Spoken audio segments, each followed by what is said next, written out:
If this video is hitting your algorithm, that means that you guys are probably aware of the recent TikTok ban. As quickly as it was shut down, TikTok was reinstated by Donald Trump within the past 3 days. You're also probably aware of the increasing unhealthy marriage and relationship between social media apps like Facebook and Twitter and with the American government. And this spells a really monumental shift in the culture of the internet that we haven't really ever seen before. I think the first thing to take note of, what does this mean for the average content creator that makes videos on any of these social media platforms, as well as what does this kind of moment in the history of the internet kind of signal for future content creators. I think that what happened with TikTok is very scary. It's very scary, and it shows us where the interests of these social media creators and managers and CEOs lie. If you think for 2 seconds that this guy, Mark Zuckerberg, cares about data security, data privacy, data sovereignty, or any of these kind of high-minded concepts, then you were born yesterday. Guys like Zuckerberg only care about 2 things. One, the stock price and the ever-growing stock price of their companies. And 2, the ability to maintain power and leverage power for their own ends. The problem with TikTok isn't that it's owned by the Chinese. It's not that TikTok hasn't done enough to ensure consumer protection and data privacy. And it's not even the fact that TikTok is owned by the CCP. TikTok is a problem because it is a system outside the control and regulation of the United States. That's the problem. That's the issue. And because the American government, as well as the companies that lobbied for TikTok's regulation and banning, right?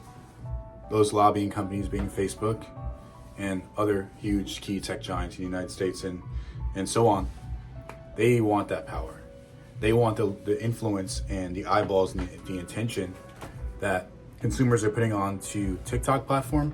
They want that attention and eyeballs to be directed onto their platforms, right? So that is the problem. And I think this spells a fundamental, monumental shift in how producers and how creators should think about making content online going forward. The first shift is, as we start to see more and more creators from Gen Z produce content, you're going to see more and more of them start to shift away from legacy platforms like Instagram and Facebook, and more of them start to shift to YouTube, as well as any dark horse social media platform that is not owned by the legacy media brands, right? This situation with TikTok signals a fundamental shift because they're trying this stunt with Gen Z. They tried to pull this stunt, this political theater, Donald Trump saves TikTok stunt with Gen Z. What they didn't know about Gen Z is the most conscientious, free-thinking, out-of-the-box generation that human history has ever seen, right? And I know that phrase sounds like very pompous and very over its head, but I want you guys to see the world for what it really is, outside of the political theater, outside of the noise, outside of the boomer rhetoric. It's 2025. We live in an interconnected world. The tapestry of this world is formulated by social media, the web, intercommunications, globalization, free trade. All of these things have allowed the world and the paradigm of 2025 to be different than it was in 1975. In other words, the world that we live in is functionally, technologically, paradigmatically different than the world that your grandfathers lived in. And this has changed culture. This has changed how people think about the world, their environment, the people around them, everything, right? So Gen Z is blessed and distinguished to be in a generation where we have all of these functional attributes that kind of have breeded them, so to speak. I don't know if breeded was the right word, but point being, the things that worked, the things that the government was able to do in previous generations in terms of political influence and rhetoric, it's not really working with Gen Z right now. Because I don't know about you guys, but most of the people I talk to, most of my friends, most of the peers I discuss certain political issues with, this TikTok thing, most people saw through it from the jump.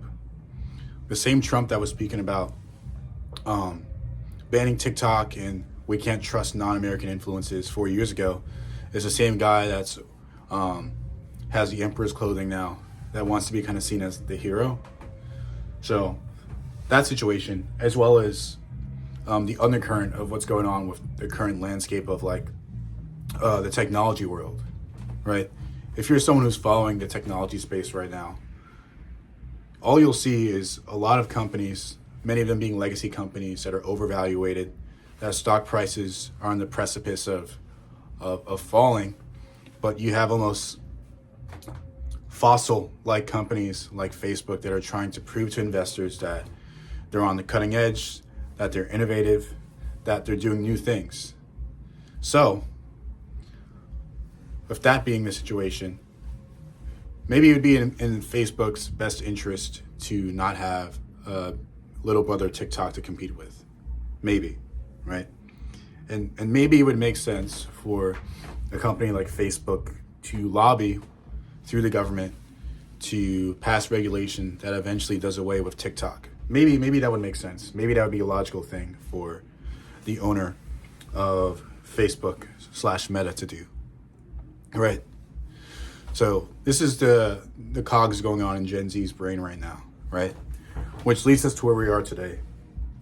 I think we are reaching a fundamental shift in the landscape of entertainment and media, namely entertainment and media as it relates to social media, where our generation is going to be more mindful and cognizant of the places that they not only consume content, but where they produce content as well. So you tell these producers, you tell these content creators that they can't produce any more content on TikTok. The logical thing to do, or the logical thing to assume, would to assume that these content creators and content producers and content consumers would be going to Facebook because they have no choice, or to Instagram because they have no choice. It's my theory that two things will happen. This TikTok thing signifies a huge paradigm shift, and two things will happen as a result of it. The first thing that will happen is people will migrate to other applications to produce and consume content, right?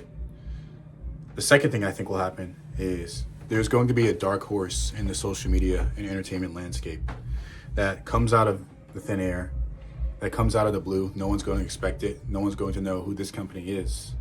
But they're going to take advantage of this albatross that's being formed by this kind of lack of good faith players in the American social media landscape. Because there's not really an interesting player in social media since TikTok, right? Since TikTok, essentially all we had before that was Instagram, Snapchat, Facebook, and Vine, right? And Twitter. What we see now is platforms like Twitter, now X, Facebook/Meta/Instagram, all being owned by the far right side of the political spectrum, and an albatross being here on the other side of the political spectrum, where there's a lack of representation, dialogue, and open forum for those on this side of the spectrum to discuss and talk about domestic and global issues. So, to my initial point, I think that the outcome that the political right, that big tech wants from this situation is not going to be as easy as they think it's going to be. And that the whole point I'm trying to set here is that people have more power than you think. Gen Z is very cognizant of what's going on, and the power lies in the education and the class consciousness of what's going on, in order to propel us to future, in order to propel us to kind of a future stage where we feel like we're more empowered and we're less disillusioned with the system, because we are the system, right? So social media platforms were initially kind of told, the way they were explained to us when they first hit the stage is that these were the tools and the platforms that were going to empower us, that were going to connect us with people. These were going to be the forums where we share our ideas to make the world a better and more complete and intact place. Today, if you look at social media, the dynamics are almost as inflamed as the fires in California, no pun intended. But it's really bad right now. So what we need is a social system, social media system that's going to bring people back to each other, right? I don't know what that's going to be. It's really hard to predict right now how that exactly will play out. But with TikTok kind of leaving, kowtowing to the American right, I think it's safe to say that I probably won't be back on the platform. But let me know what you guys think. Curious to see how other people have thought about this situation. One that I think is kind of unbridled in recent American history, where the American government is straight up saying we're going to shut down a social media platform. That's kind of new. That's kind of one of one. I've never seen something like that before. But in any case, let me know what you guys think. I'll talk to you soon. Peace.